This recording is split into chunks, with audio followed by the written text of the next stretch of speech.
Good evening, ladies and gentlemen. Good evening. Welcome along to the fourth of our winter series of lectures. And tonight, at great expense, I'm just flown back all the way from India. The president doesn't know yet. Tonight we have Catherine Maclean, who's, well, I don't want to push you too much, but an expert on a local hero, Col Colin Mackenzie, the first Surveyor General, or perhaps the only Surveyor General of India. And I'm not going to hold you back, Catherine, but hopefully you can explain who Colin Mackenzie is, and if you're stuck, I'll try and help. Okay. Thank you all for coming along tonight. I am just back from India, so I am still kind of chasing my tail a wee bit and kind of going through the contrasts of Calcutta to Stornoway in my mind and trying to readjust. But I think I've probably spoken to most of you at some point or other at different times about Colin Mackenzie, maybe at other talks and also maybe at the exhibition. So I think you probably all have an idea of who Colin Mackenzie is already. And I think probably saw the exhibition at the museum. So my talk tonight, I'm going to keep it quite close to the title of the talk, which is In the Footsteps of Colin Mackenzie.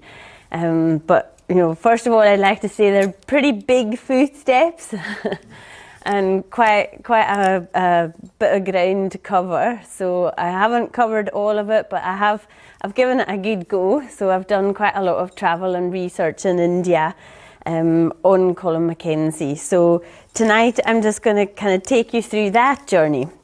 Because the other thing about the Mackenzie collection is, and any sort of dealing with Mackenzie himself, his interests and his collection are so vast and so varied, it's all quite unwieldy. So if you kind of start going off on tangents, you can get quite far down another road. So tonight I'm going to keep it quite close to just the journeys and the journeys in India and the collection in the different parts of India. But feel free to join in, or if you've got any questions or anything at any point, just ask them. Just make it very informal and more like a kind of conversation. And there'll be plenty of time afterwards as well for any questions. So I'll just kind of run it like that. First of all, here he is himself, Colin. I'm sure you saw this at the exhibition. So this is the only image we have of Colin Mackenzie, and it's his portrait. It's quite a unique portrait as well, and what's sort of unique about it is how he chose to be portrayed, and the selection of things that he wanted to represent and things that represented his life and work in India. So he's with his assistants here, and his assistants are, what he kind of speaks of as his family in India, really, and their contribution to his work and his collection was sacred and invaluable. So it was very important that these men were kind of represented and that their work was represented. And I think it's quite significant that he chose to be portrayed with his assistants. Technical hitch. Yeah. So just kind of following in the journey. So this was also in the exhibition. So a lot of this is kind of quite closely tied into the material that was in the exhibition at the museum. So this is the painting, or I think it's actually a print of Stornoway. And this was, I can't make out the dates there, but I think if I remember rightly, it was about 6 years after Mackenzie left. So this would have been, the Stornoway that Mackenzie left behind, and set off to India from. And this is just another picture there of Stornoway, obviously much later, but it has Carn House, which was his house, in the picture. So I just thought it would be good to put that in there. And then this is one of Mackenzie's maps, and it's quite bright and kind of whitewashed out there, but this is a map of South India, and it's one of the first sort of geographical maps of South India. and that was by Colin Mackenzie, and that's a huge area of land. I mean, it must be thousands upon thousands of square miles. I don't know the exact, but it's a massive area.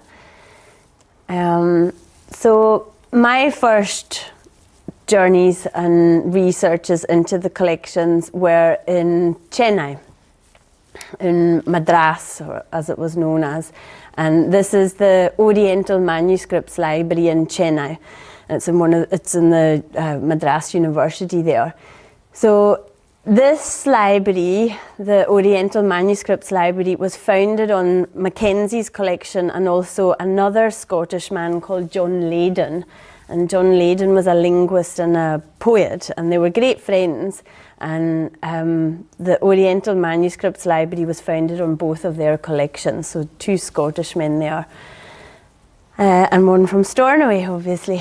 And this is the palm leaf manuscripts. So in this library, there's about 50,000 palm leaf manuscripts of Mackenzies. So to be honest, when I went to this museum, this library first, and saw this material, I didn't know whether I was happy or if I was if I wanted to cry, or if maybe I would just kind of run away and say I couldn't find any of it. I don't know, because just this sheer volume of the material, the condition of it as well, I have to say, and just the kind of overwhelming mass of it was quite. I felt that quite strongly. So I kind of knew at that point I was going to embark on a project about the Mackenzie collection. It was going to be no easy task, and it was going to take quite a lot of kind of research to try and understand even a fraction of this collection. So that was my first introduction to the Mackenzie collection in Chennai. So these are just some slides going through that. So these are so there's palm leaf manuscripts there, which are, the palm leaf manuscripts are actually even before paper, so it's on the palm leaves, and they're long and they're thin and they're kind of bound with wood on either side and a kind of string. So there's about 50,000 of those, but what Mackenzie and his assistants also did, they would transcribe from the palm leaf manuscripts into paper manuscripts. So there's volumes and volumes of the paper manuscripts there as well. So these are some of the pages inside the paper manuscripts. Most of them are in South Indian languages, but there's also some in Urdu and some Persian. So even that as well is really overwhelming. It's not even just one language that you don't know or understand or read. There's multiple languages. So this is an Urdu manuscript. This is one that's in Tamil, but this is the condition of it. So the condition of the material can really vary. So in some places it's in very good condition, and in other places it's literally disintegrating. So that's quite, you don't know, that's quite difficult as well, because on one hand you found all this amazing material, but how do you decipher it? And also it's kind of disappearing before your eyes. So it's, yeah. But what's quite nice, this is just it's the index page of one of the manuscripts. So on the front cover of most of them, there's a kind of description of what the manuscript contains, and they're everything from kind of sort of ancient legends to sort of information about ruling dynasties and kings of that area, and a lot to do with the temples as well. But then there's some that are about astronomy and Ayurvedic medicine, and so it just really varies. But you can see here that, I can't get my mouse on there, but at the very bottom So this one is about Coimbatore County or country, and that is a kind of region in South India. But you can see that it's collected by Natal Narya Brahman for Major C. Mackenzie in 1809. So it's quite nice to see his own name mentioned there. These are some of the palm leaf manuscripts, and these are, I've never been able to find anyone to kind of help me read through these, but these I believe are very special ones because they've got the decorative covers on the outside, and I think these are from a temple, and they're kind of sacred manuscripts from a temple. But my own background as well is in visual art, so even for me, when I can't understand the material, it's visually so beautiful. You're kind of, even just to be able to document it like that is amazing. So these are just more pages inside the manuscripts, and this is somebody that works inside the library there. So that's kind of one side of the Mackenzie collection. So that's the kind of paper and the palm leaf side of things. But there's also a lot of kind of large-scale sculptural pieces as well. And Mackenzie is well known for his documentation of some of the most important sites and monuments in India. And this is from the Amravati Buddhist site. And he was I think it was a site, he's kind of famed for rediscovering the site. So I think in the local area, the villagers kind of knew that it was there, and it was under, it was kind of all overgrown, but Mackenzie certainly was the first person to start excavating the site. Everything has actually been removed from the site, so nothing remains there on the site, but the stones and the marbles are in the Government Museum in Chennai.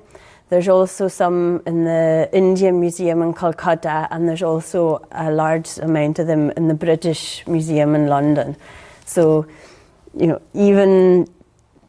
just to give you a sense of researching the Mackenzie collection, it kind of geographically takes you across lots of places in India, and then in London as well. It's there, and it's across the three major institutions in the V&A, the British Library, and the British Museum. So it kind of takes a lot of going to one place and seeing something, and then maybe you go to the next place and you understand the material that kind of references the actual sculptures, or how the material all kind of correlates to each other. So and this is a reconstruction of what the stupa or the site would have been like. And then this is how they've kind of reconstructed some of it in the museum in Chennai.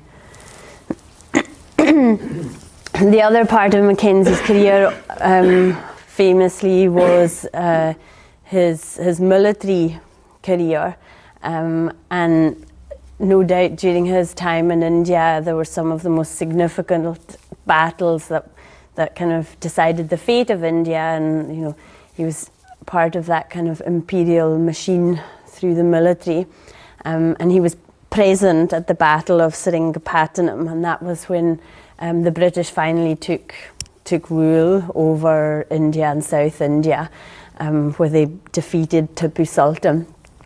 So this is one of the cannons that Tipu Sultan used to defend himself against the British. And that's also in the Oriental Manuscripts Library, or just outside. These are just moving through again more of the sites and monuments in India. This is Mahabalipuram and the Shore Temple. So this is south of Chennai. This is the Qutub Minar, which is actually in Delhi. So that kind of gives you an idea as well, the kind of geographical spread. So you're right down in the south of India, but then you're right up in the north in Delhi. this is also just beside the Qutb Minar. I had a drawing of this site in the exhibition in Stornoway as well. This is by Mahabalipuram, and this is one of the most famous kind of rock carvings in India. And you see many documentations of this in the Mackenzie collection.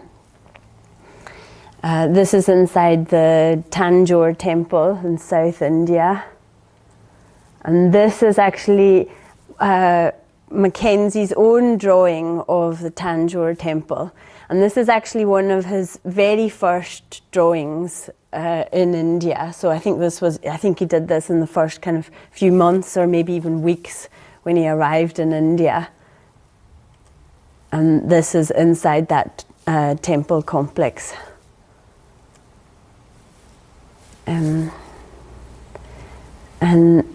this is an example of some of the drawings in the Asiatic Society in Calcutta. So most of those monuments were kind of down in the south of India, some way up in the north, but the Asiatic Society is in Calcutta, so that's way over in the east of India. So, you know, from Madras or Chennai to Calcutta is probably about a 2-hour flight.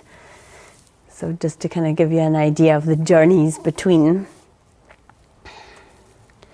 And if you remember in the exhibition, we had the large black sculpture, the Parshvanatha piece. This is actually a drawing of the Parshvanatha sculpture in the Asiatic Society in Calcutta. So it kind of shows you there as well, like the way he was collecting or the way he was documenting, and the way he was also kind of sort of trying to disseminate the information, so that there was information in Calcutta about the sculpture that he'd sent back to London, so that, you know, it was documented between India and the UK, and that there was information there. So back in London, in the British Library, there's thousands of drawings and prints. So I initially started looking at the Mackenzie collection in India. So that was kind of physical journeys and going to all these sites and monuments and, you know, a lot of travel. And then when I came back, I started looking at it in London and in the museums and the libraries there, and kind of cross-referencing the monuments and the sites to the documentation that Mackenzie himself had done of these places. So this is one from Java as well. He spent time in Java too. And I put this in as well because it's kind of, it just shows the breadth of it too. There was all the kind of sort of documentation of the sites and monuments, but there was a lot of documentation of just everyday life in India as well. Another sketch by Mackenzie. And then back in Stornoway, because I think one of the things that struck me most was I had to go to India just on a kind of, it was an opportunity that came up through the Creative Scotland, and it came through the An Lanntair for craft curators, Scottish curators, to travel to India. So I went on that trip, but I didn't know anything about Mackenzie. So it was on my, I went on that trip and was kind of fascinated by India, and kind of started looking and sort of thinking a bit more about the history between the UK and Scotland and India. And then had that thought, well, you know, Lewis people get everywhere, so there must be some connection. And it was just with that thought that I discovered Colin Mackenzie. But I had to go all the way to India to find out. So I was kind of amazed that I'd never heard anything here in school or in an art class or anything. So kind of had to go all the way, do all that travel, and then you kind of come back and then you're like, oh, yeah, that plaque on the side of the town hall that I walk past every day. So, and pictured here are the curators from London, who I must say, like, helped me so much, and especially Jennifer Howes, who wrote the book on Mackenzie's drawings in the British Library. because without their help, it would have been so difficult for me to kind of navigate the collection and even to navigate the systems of these institutions to start seeing the material. So this is Jennifer, Nick and Sushma. And they came and gave a talk here a couple of years ago, and I think maybe a few of you were there.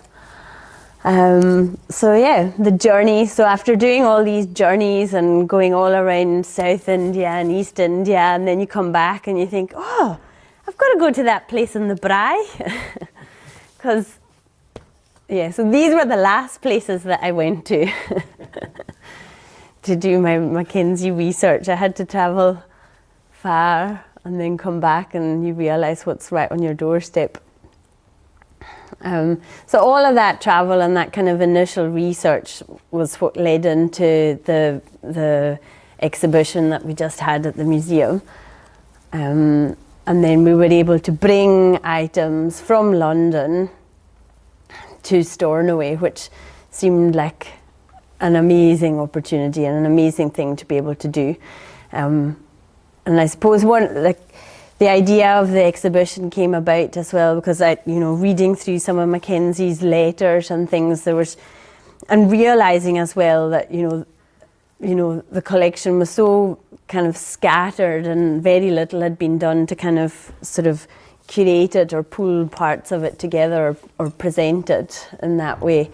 And in one of his letters, he kind of speaks about staying in India and wanting to stay in India to kind of sort through his collections, and he felt like if he had the opportunity or the chance to do that and to properly bring forward his collections, it would be most interesting. But unfortunately, he died before he was able to do that. Probably because, probably the thought of it, the sheer scale of the task. So I kind of thought, wouldn't it be amazing to do that and to do it in Stornoway in his hometown? So that's some pictures from the exhibition. And I wanted to include this as well. I thought it was appropriate in this building too, because some of the drawings that I included in the exhibition, they were from a particular journey and a tour that he did in India. And he carried out this tour with Lady Hood Mackenzie, who was Lord Seaforth's daughter. And she was in India at the time. She was actually married to a naval officer, Samuel Hood, and she had requested that Mackenzie take her on a tour of the northern provinces. So there was a 9-month tour which they carried out, and I think there was a whole entourage of them, and they went off and kind of explored and documented through North India, from Calcutta all the way up to just kind of above Delhi. But I wanted to kind of include that because I wanted to sort of make that connection here as well with the Seaforths, and that connection that was happening at the time with the island. Because if you say the Seaforths, everybody kind of has some connection or understands that. But at the time that Mackenzie was in India, there was the Seaforth Highlanders did a few tours of India, and at one point there was over 300 Lewis men on inactive service in India. So I just wanted to kind of make that connection so that, maybe bring some of those stories back, or kind of dig some of those stories out, because that's a significant amount of people from the island to be there in India. And, but it seems like that kind of connection has been lost, or that part of our history. Nobody seems to have that many stories about it. So I wanted to kind of make that connection. And also in the Mackenzie collection, what you do find is a map of the Isle of Lewis. So, and that was the other connection why I wanted to speak about Lady Hood, because I think this map might have something to do with the large map that's in the stairwell here. So there's the large map there, and it has on that the kind of properties of Lady Hood Mackenzie. So I wondered if they were in correspondence at the time, and if he was kind of sending information back home to Stornoway about the island and about the place names to kind of feed into that map that she was getting made of the island. So if anybody knows anything about that, or so that's that. The other thing that we see as well is in Mackenzie's letters that it's kind of Keonless that he has, and he starts speaking and he starts writing in Gaelic and speaking of the island, so that kind of sense of journey and always kind of that kind of homecoming. So we were also able, through British Council funding, to take parts of the project to India. So, and I've just come back, I think I've said that already. So just a few weeks ago, we had the Yatra concert at the India Museum. So this is the India Museum in Calcutta. And there's items of Mackenzie's collection in the museum, and some of the large-scale sculptures of Mackenzie's are also in this museum. So we were able to sort of bring the whole thing full circle and have a performance at the India Museum. And Yatra is a musical piece that we've put together, and it's a specially commissioned score which details and kind of tells the journey or the story of Mackenzie through music. So kind of Gaelic song and also Gaelic poetry of some of the soldiers that were serving in India at the same time as Mackenzie, and their kind of experience in India, and then kind of moving into Indian classical music. So it was really poignant to be able to take that to India, from Stornoway to India, and to have that, even just to hear these songs and to hear Gaelic being sung in the India Museum in amongst Mackenzie's collections, felt very special. And the India Museum also put a special exhibition of Mackenzie collection items from their collection together. So we had an inauguration of that exhibition at the same time as the performance. And these are some of the sculptural pieces that are in the India Museum. And this is Mackenzie's tomb in Calcutta. I don't know if you can notice, every time I've washed the headstone quite a few times, and every time I do, these two eyes appear. Do they look like eyes to anyone else? I always think he's watching. And then I'm also very aware how lucky I am to be able to make it back home to the island. So when I was flying home last Wednesday on a beautiful day, I had that very much in my mind, and how lucky I am in my lifetime to be able to go back and forth between the two. So that's a bit of the journey and the places in India and the material of the collection. But please feel free if there's any questions or anything. Well, before I throw it open to questions, can I make one or two comments? Yeah. I've been out in India, Yep. you know, and I was in Bangalore, and that's the site of the Sultan of Mysore's Winter Palace.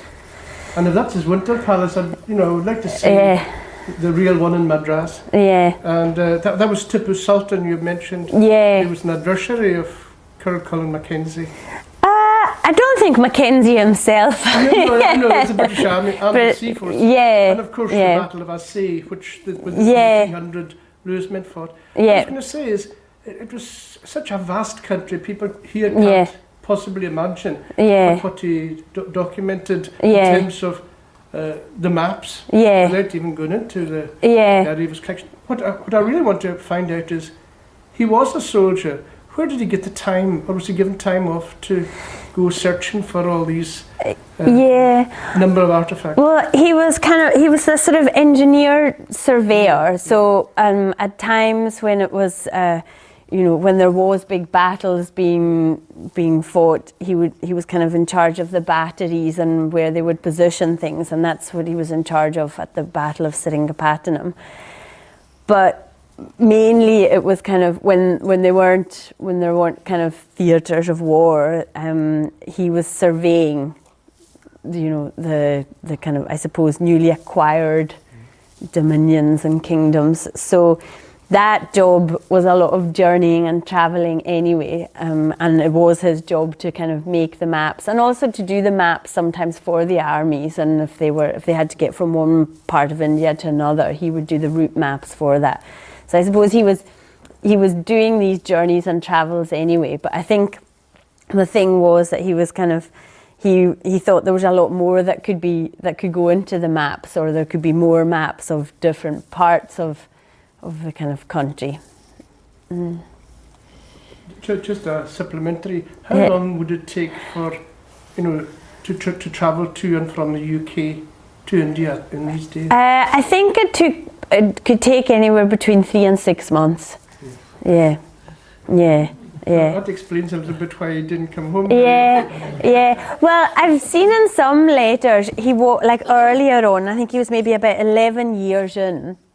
And everything at that time was on kind of letters and recommendations.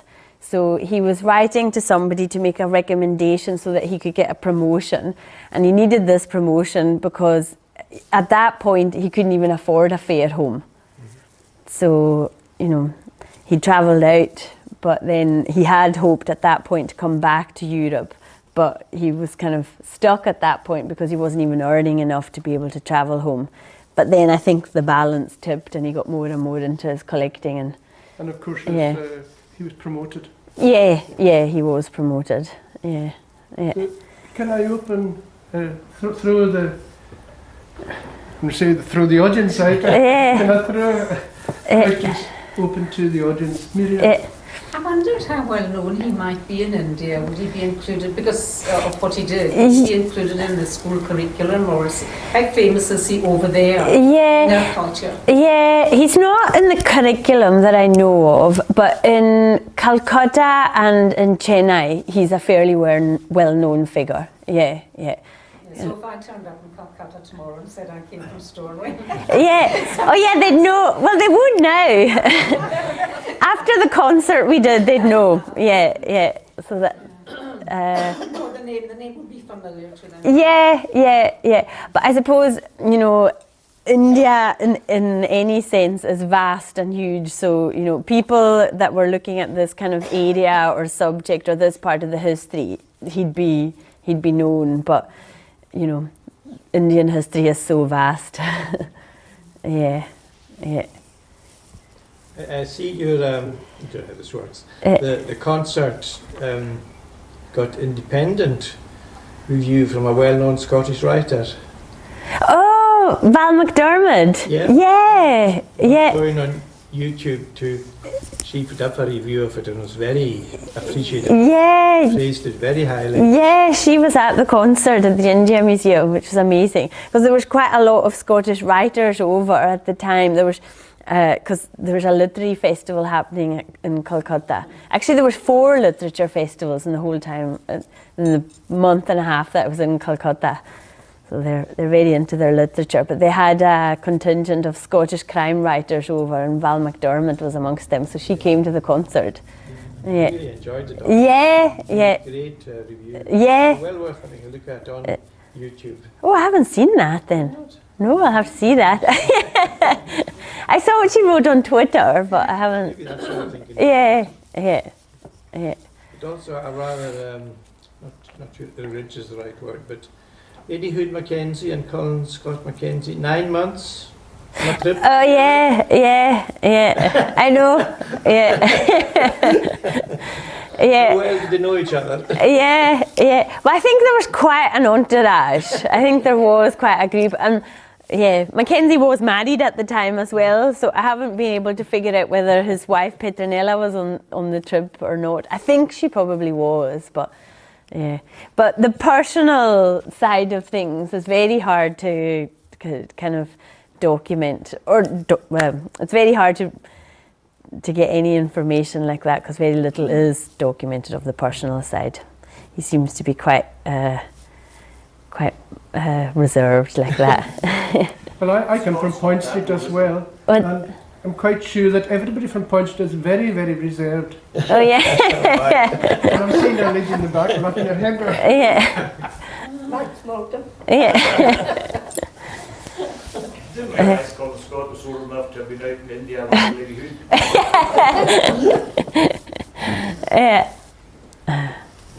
Well, Lady Hood was widowed in 1814 when sort of Samuel Hood. Was that before or after? Yeah, so there's an interesting, yeah, I know. She didn't get married again to James Stewart Mackenzie. Till after. Yeah. Well, there's another interesting part of kind of island history that ties into, and I tried to include it in the exhibition, but it was kind of too much of a tangent again. But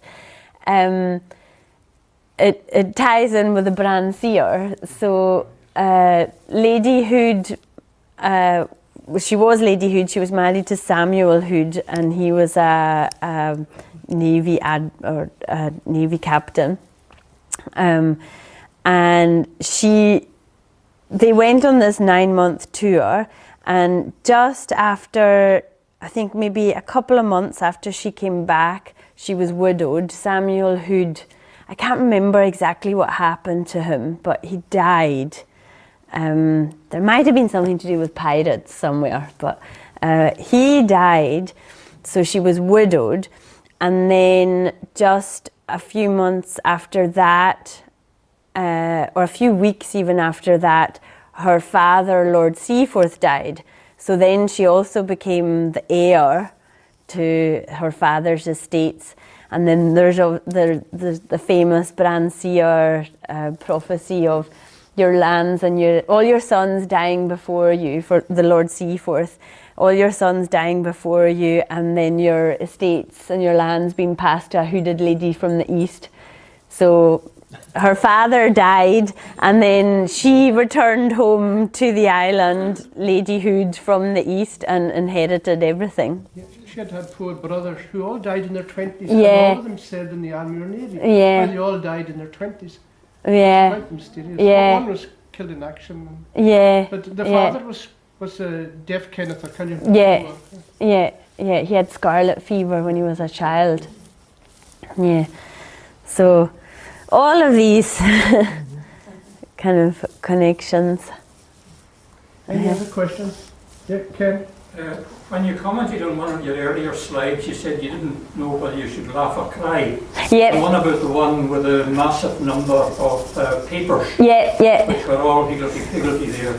Did you get a flavour of what was in these different topics? Yeah, yeah, all kinds of different things. So some were about astronomy, some were the kind of myths and legends. Some of them were closely tied in with temples in the area, and some, I think they have huge range of subjects. So I did eventually find a South Indian scholar that's looking at these manuscripts. I'm going to keep in touch with him because he's trying to translate them. But yeah, it just varied massively. So it seems that he was kind of interested in everything. But also I think he kind of saw that this material wasn't being preserved. So he thought to preserve it. So the South Indian scholar that I met, he kind of mentioned that Mackenzie had done a lot of research on some of the kind of rural nomadic tribes in South India, and nobody had ever kind of looked at that or documented that. So, you know, there's a lot of material there, so it kind of varies. Well, whatever happened to Petronella, his wife? Oh, yeah. Do you want to tell the story? No. Yeah, so he married when he was in Java. And actually, Willie, you've done probably more research on Petronella than I've managed. And actually, a lot of what I know is from your research. But Petronella was very young when they married. So and there's not much kind of said about the marriage, but I think it was probably a marriage of sort of convenience, and he was kind of getting on in years and maybe somebody to kind of look after him. So he married in Java, and Petronella and her sister Julia, they both came from Java back to India with him. And they were married for probably maybe about 10 years or so before he died. But the plan was, he was planning on coming back to Stornoway, and he was sort of arranging for this and kind of starting to kind of wind up and sort of hand over his office and his documents and everything. But unfortunately, he died. But Petronella, I think it was about nearly 2 years after he passed away in Calcutta, once all the estates and everything had been settled and the collection had been sold back to the East India Company. Petronella was supposed to come to Stornoway to live with his spinster sister Mary Carn. But on passage she met Willie Fulcher. Yeah. She met Robert Fulcher, so same surname. Yeah.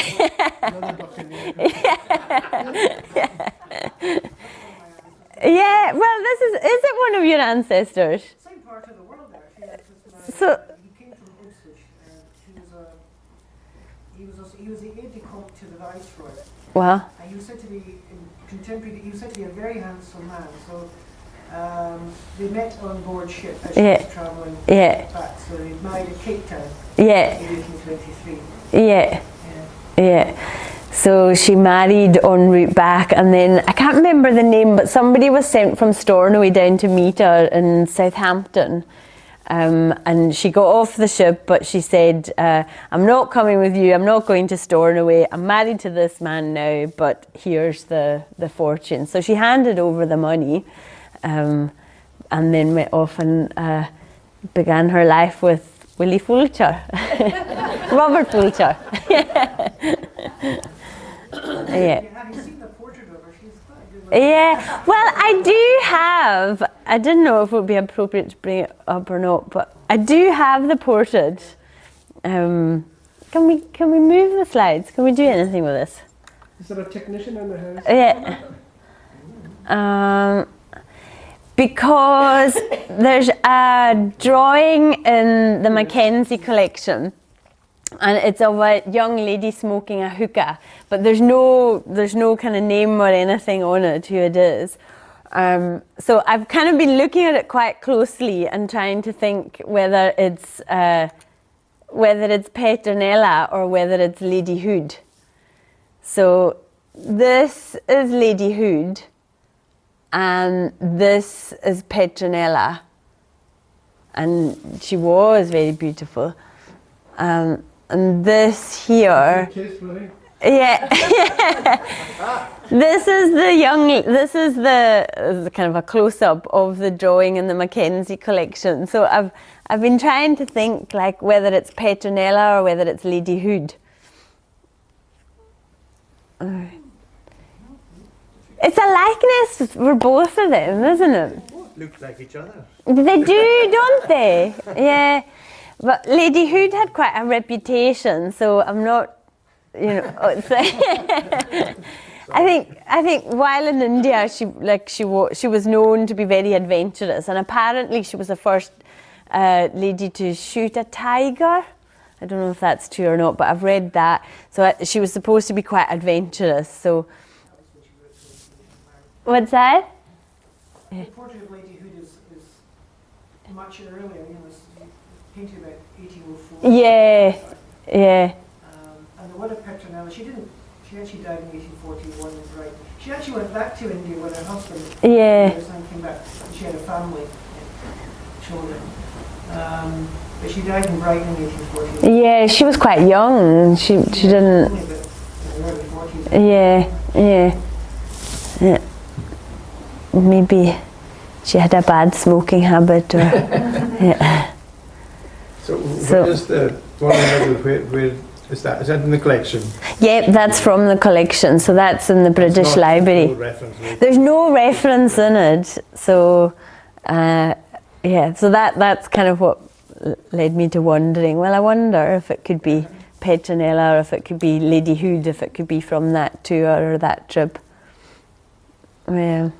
It's a nice historical mystery to Yeah, and because so little of the personal side is there, you can't help but be intrigued or wonder.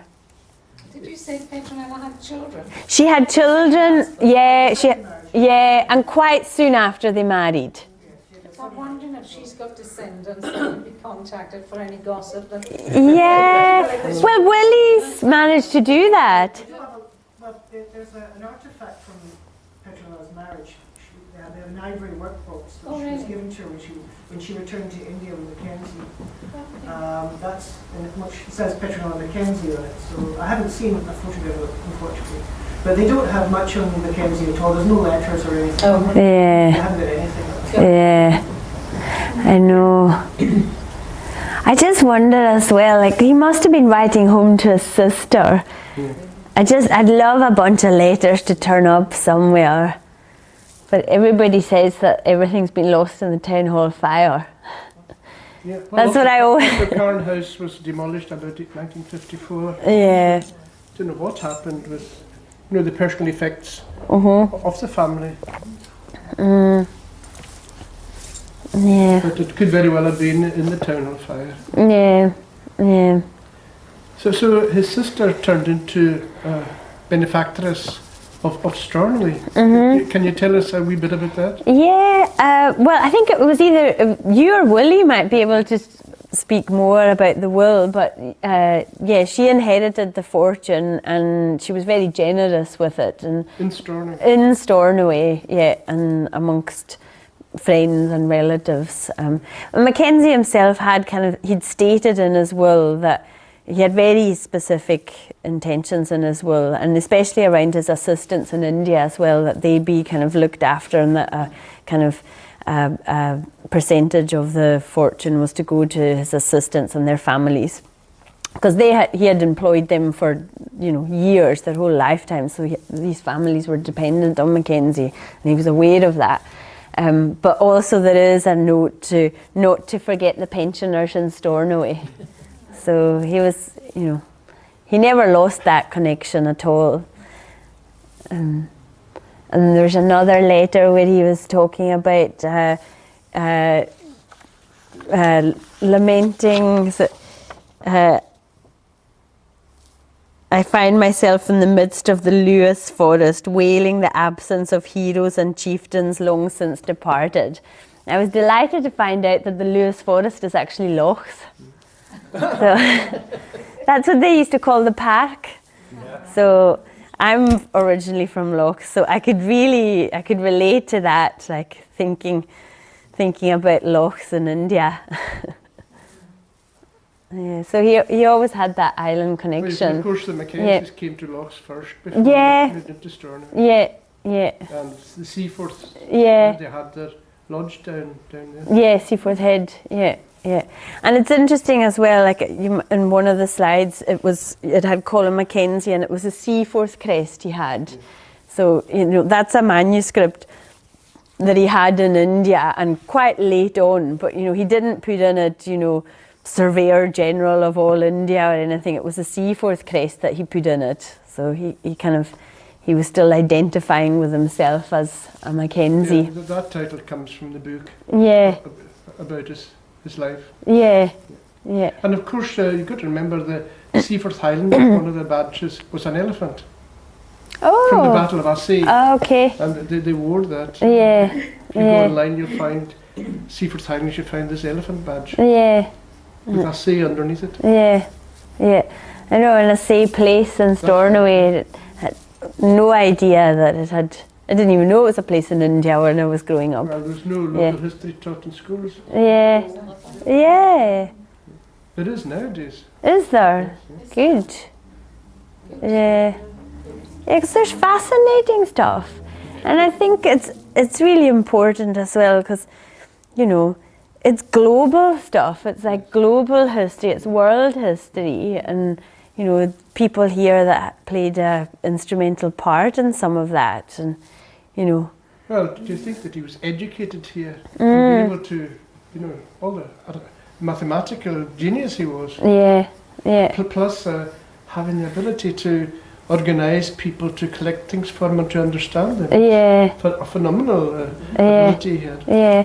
I think some of that sensitivity like that, like understanding, how to work in small communities or rural communities and how to kind of collect that material sensitively, I think that came from being here. I kind of believe that. There's an aspect as well, thinking of another Mackenzie of the Canada and the river there. Yeah. They said that the Scots, well, especially the Gaels going over there, could communicate with the Indians over there, the native Indians, quite well. Yeah.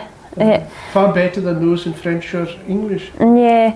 And probably from understanding small communities. Yeah, I think maybe when you're not necessarily coming from like a sort of class society, you're more open to just, meeting people equally. And surviving in different terrain. Yeah, yeah.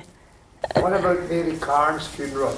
Oh, yeah! Oh, Mary McCormick, she's spoken about that before, hasn't she? I think I've probably got all my information about that from her, actually. That was a great feast, wasn't it? Tell us the story. It lasted a week anyway.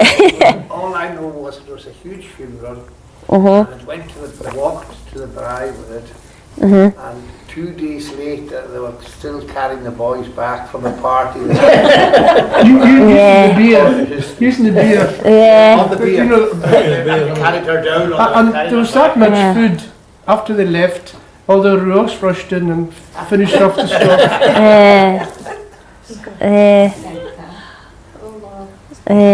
They're not quite like that these days. But they attracted a lot of people, like Lord Teignmouth, government people up, so quite remarkable. Yeah, yeah. And there's no known relations left in the Irish of the Mackenzies. Not that we know of. Mary Carn didn't have any family. No. He didn't, so. What about cousins far off? Say second cousins, third cousins that might be here. Of course, it's quite difficult to find these things because Willie certainly know it's 1855 before the registration of births, marriages, and deaths came along. We only had the church records, and they're not, complete. So how far back do the church records go? Do you know, Willie, about 1780 or thereabouts? Yes, well, parish records go back to 1780 in Stornoway. Really? There were registers before that, but they've been lost. In the town hall fire? There was some lost in 1824 when the Glenelg, the local steamer, well, not a steamer, she was a sailing packet, sank. There was only 5 people aboard and sank. But the minister of St. Columba's, Simon Fraser, was lost with some of the parish records. Oh, wow. So that left a void in them. I'd liked, I kind of feel like the work I've done so far is just a scratch on the surface, really, in terms of his collection. But I'd really like to do more research now on, the Lewis that his life on Lewis before he left, and the kind of society here, and his life here before he left, and maybe any kind of descendants he might be able to find, because there was another brother as well, wasn't there? There was another, and one died in Hastings, was it? Yes, yeah. He definitely had a family, but I haven't been able to trace it. One of his sons was out in India. Because I know that Mackenzie went to his nephew's wedding. Yeah. I don't know. I know that their cousin inherited Corn House. He was also called Murray, and he was in Calcutta. He was with a trading company or something there. Auction house. So it was still existing 20 years ago. What was the name of the auction house? Mackenzie Lyle. Oh, wow. I don't think it's only fairly recent. There's masses of Scottish connections in Calcutta, actually. In fact, there's a whole Scottish cemetery. Is he buried in the Scottish cemetery? He's not buried in the Scottish cemetery. He's buried in South Park Street Cemetery. But there is another Park. South Park. Oh yeah. Oh yeah. I know this. Yeah, I was delighted to find that connection. Yeah. But there's Lewis people buried in the Scottish cemetery. So the Colin Murray from Ness, who's another interesting Lewis man with another amazing collection of material from India. So that's a whole other project, but Colin Murray was a photographer in India at the kind of very beginning of photography, and he was with a photography studio called Bourne and Shepherd, and they were one of the first commercial photography studios in the world at the time, and one of their lead photographers was Colin Murray from Ness, from Dell. Yeah. Dell Farm. Yeah. So my mother was born in Dell. So, so there's a lot of history there, and more projects and more exhibitions, and more stories to uncover. And like many colonialists, it sounds as if they went out and didn't just do the job of Surveyor General. I mean, massive, its own right, but then went on to look at massive amount of other stuff. We must rank as one of the great collectors in history. I think so. I think the thing that's interesting about Mackenzie is as well, like, he says himself that he went first to pursue his mathematical researches. So he had, even when he was in Stornoway, because he was quite late in leaving. He didn't arrive in India till he was about 29, and in those days that was quite young. That was quite old, because Alexander Mackenzie in Canada, he left when he was about 14. And funny enough, he came back to the UK to study mathematics further before he went, up the Mackenzie River. Did he? So his navigation was better. But Mackenzie was doing mathematical researches for the Napiers of Edinburgh, logarithms, and it was that kind of, he started looking at his, like, the Eastern systems of mathematics.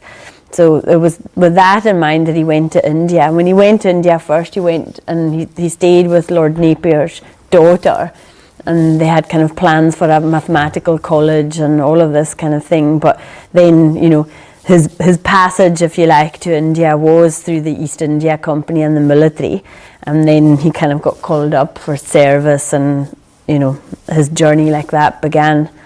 So quite interesting motives in the first place. And can you hazard a guess how many items are in the Mackenzie collection? There are numbers. I mean, I think there's many artifacts. Thousands and thousands. Well, there's like 55. They say there's about 55 or 50 odd thousand palm leaf manuscripts in the British Library. I think it's like about 2,000 odd drawings and drawings and paintings, and then there's thousands of coins as well, and all the sculptures. And then there's what we don't know, because even when I was in Calcutta just now, there's things in the galleries there that don't say they're Mackenzies, but I'm pretty sure they're from the Mackenzie collection, because I can recognise them now from the drawings in London. So every time you look at some of the material and you make a journey and you go somewhere else, you can make more connections. So there's probably, there's thousands that we know of, but there's probably thousands more that maybe we don't. So, epic work. Any further questions? If there's nothing else, I would like to thank. Yes, Angus. Your enthusiasm for this project, Catherine, is just immense. You got really into it in a big way. Do you think you'll continue doing this for some time? Is it really in your blood then? I think so. Yeah, I think so.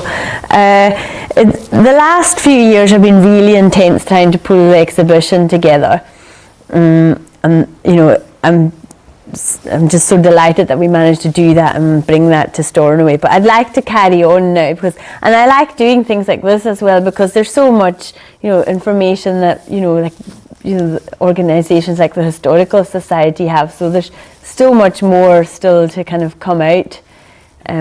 So I think I will keep going. Yeah.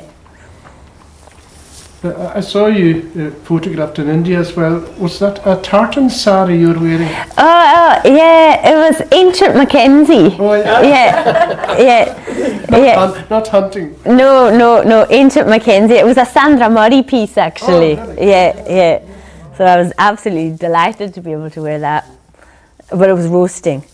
Yeah. A bit like in here. Yeah. Harris tweed in Calcutta, and I think it was about 30 degrees that night. I hope you got a bargain.